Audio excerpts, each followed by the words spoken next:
नमस्कार दोस्तों। बिहार की राजनीति में जहां बड़े बड़े नेता कार्यकर्ता से जी हुजूरी की उम्मीद करते हैं, वहां कुछ लोग ऐसे भी होते हैं जिन्होंने सत्ता के सामने कभी सिर नहीं झुकाया। ऐसी ही एक प्रेरणादायक शख्सियत हैं मांगन इंसान, जिनकी कहानी बिहार के कटिहार जिले के कदवा और प्राणपुर क्षेत्र में आज भी गूंजती है।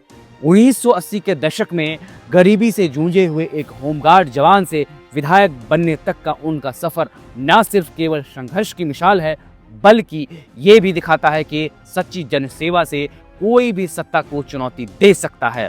मांगन इंसान का जन्म एक गरीब परिवार में हुआ था। होमगार्ड जवान के रूप में काम करते हुए उन्होंने 1954 से ही कदवा विधानसभा क्षेत्र में दबे कुचले लोगों के हक की लड़ाई शुरू की। जमींदारों से भिड़कर उन्होंने गरीब किसानों के हितों की रक्षा की।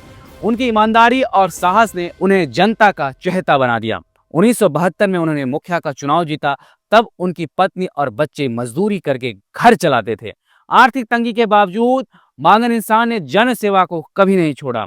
1980 में मांगन इंसान ने कदवा विधानसभा में निर्दलीय उम्मीदवार के रूप में चुनाव लड़ा।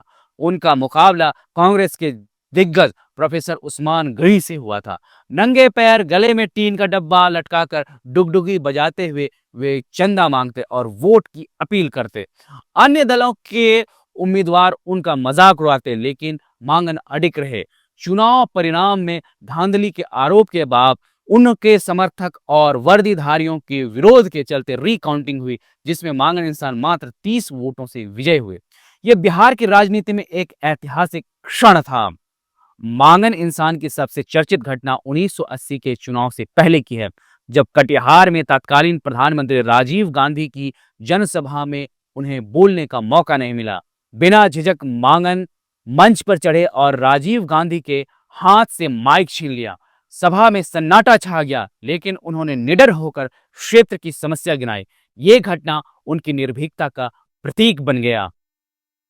विधायक बनने के बाद मांगन इंसान ने कदवा और प्राणपुर के विकास पर ध्यान केंद्रित किया। उनकी पहल पर 1984 में महानंदा नदी पर पुल का शिलान्यास हुआ और 1985 में लाभा पुल का निर्माण हुआ।